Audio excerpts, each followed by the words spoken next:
c'est Castar. Dans cette vidéo, on va voir comment créer un socle de type océan déchaîné. Tes figurines seront couvertes d'embrun tels des marins face aux éléments en furie. Ouais mon gars. La première étape, c'est de prendre des morceaux d'ardoise pour faire des rochers où poser tes figurines. Et ouais, parce que tu veux pas qu'ils soient les pieds dans la flotte non plus. Enfin, pour des créatures aquatiques, tu peux, mais un Space Marine, à part si tu le fais avec de la flotte jusqu'à la taille, ça le fait moyen. Tu trouveras ces morceaux d'ardoise dans les magasins de modélisme ou en ligne, je t'ai mis des liens en dessous de la vidéo. Alors tu choisis un qui correspond à ce que tu veux, mais tu peux aussi, comme ici, en superposer plusieurs. Colle le tout à la superglue et attends que ça sèche. Quand c'est fait, on va peindre en noir l'ardoise et le socle pour faire une couche de base.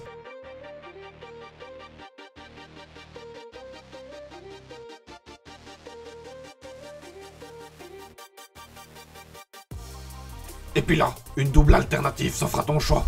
Soit tu prends un gris très foncé, soit tu mélanges du blanc avec le reste de noir. Comme tu peux le voir, j'ai choisi la seconde solution.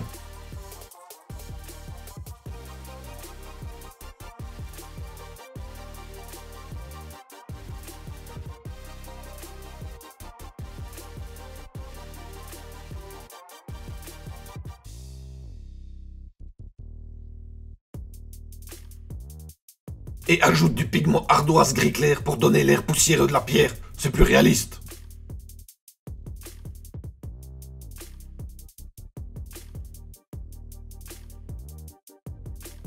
Tu fais un brossage à sec avec cette couleur. Bien appuyé le brossage, qu'on ne voit le noir plus que dans les creux.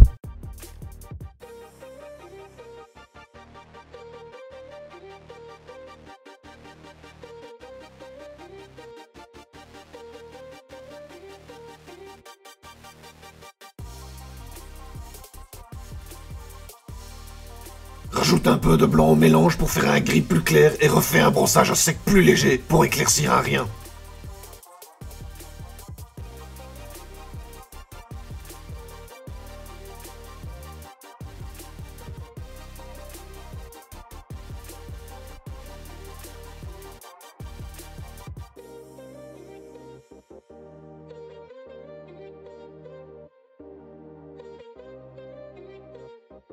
Et un dernier brossage, mais de blanc pur cette fois-ci, juste pour souligner les arêtes.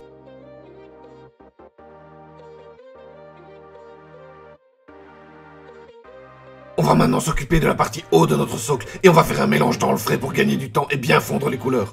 C'est quoi un mélange dans le frais, tu me demanderas? C'est mélanger les couleurs à même la figurine avant qu'elles aient eu le temps de sécher. C'est très utile pour les dégrader. Ici c'est pour donner un aspect plus naturel, et comme je l'ai dit, gagner du temps.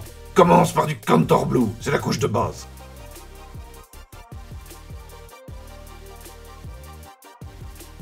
Et avant que ça sèche donc, nettoie ton pinceau et mets une dose de Stegadon Scale Green que tu vas mélanger à certains endroits avec le Contour Blue, mais le laisser pur à d'autres.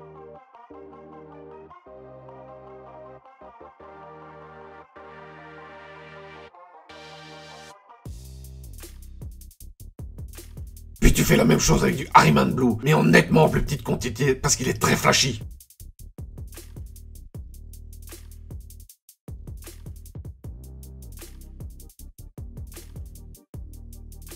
Quand c'est sec donc, on va s'occuper de la végétation. Alors là j'ai pris un mélange de mousse et de lichen qui vient de chez Action. Ça coûte que dalle et c'est super pratique. Mais tu trouveras ça aussi dans les magasins de modélisme ou de loisirs créatifs. Je place donc un morceau de lichen et un morceau de mousse, les deux collés contre le rocher comme s'ils avaient été laissés là, tout flasque après que la marée haute se soit tirée. Je mets ensuite un peu de pigment vert sur le rocher pour simuler la mousse et les algues microscopiques qui le parsèment.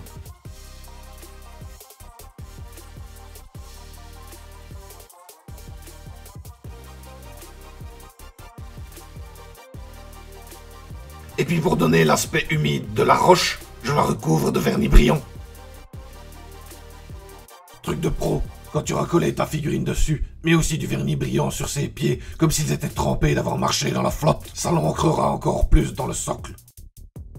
Et maintenant, on va enfin s'occuper des vagues. Pour ça, on va utiliser du Water Effect de chez Vallejo, comme d'hab, magasin de modélisme ou dans les liens sous la vidéo. Mais pour les vagues qui frappent le rocher et se recourbent, il faudra un support. Donc découpe des petits triangles dans de la plastique carte transparente que tu trouveras en magasin de modélisme ou de loisirs créatifs. Tu t'en doutes. Puis, tu les recourbes en les faisant rouler sur le manche d'un pinceau.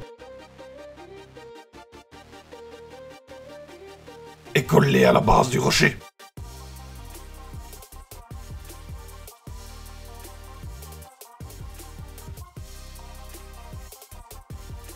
Quand tout est sec, on applique le water effect sur la base du socle. Mais une bonne dose, parce que ça se résorbe en séchant. Applique-le par de petits tapotements de pinceau pour donner un aspect chaotique aux vagues. Comme ça.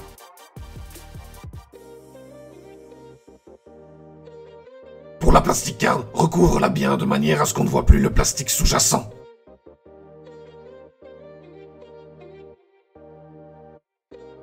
Tracasse un shoot, l'aspect blanchâtre, c'est normal, ça deviendra totalement transparent au séchage. Séchage qui dure 24 heures.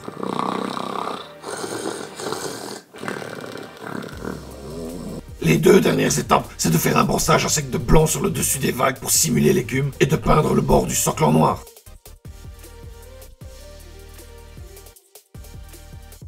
And that is the work. Ça donne vraiment bien, hein. Je suis super fier de moi sur ces effets de vagues sauvages. Et petit instant pub, si tu veux aider Francis Mini, il y a un lien sous la vidéo qui te permettra de participer à la vie de la chaîne. Merci d'avance. Ici, tu peux voir un exemple en pratique sur une figurine que j'ai peint récemment. Allez, à la prochaine les castars. Bisous bisous.